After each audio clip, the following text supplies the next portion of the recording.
Did you ever meet a man by the name of Seamus Heaney? Well, I'm going to hazard a guess that if you haven't, you're going to hear quite a lot more about him in the future.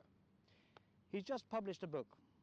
It's called Death of a Naturalist, and that's going to put a thought into your mind immediately which will be absolutely dead wrong, because this is not a thriller, this is not a whodunit, this is a book of poems. But come on and meet the man himself.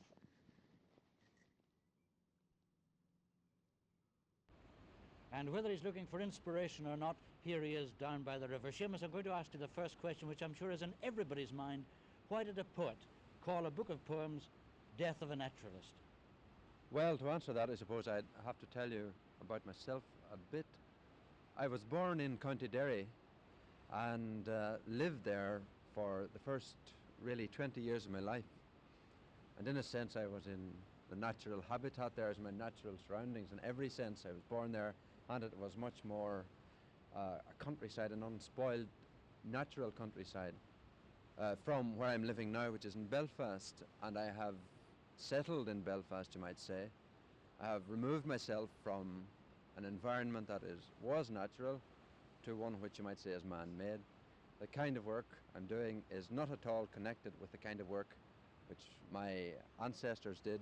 And so I thought, since there was a poem in the book, Death of a Naturalist, that the title would, in a sense, reflect this general movement in my own life. How did you come to be putting your thoughts down in poetic form rather than in, say, literary or dramatic form? Well, I suppose it just happens to be that it's the form where I can get what's in me out best. I did write a little bit of poetry at Queen's, but I was quite uncertain and quite afraid of making a mess of it at that stage. I left Queen's, I went to teach, and my interest in literature and poetry especially grew, and my determination to write grew at the same time.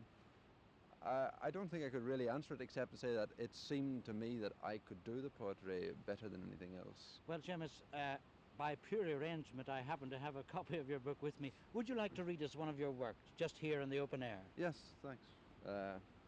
I'll do Waterfall.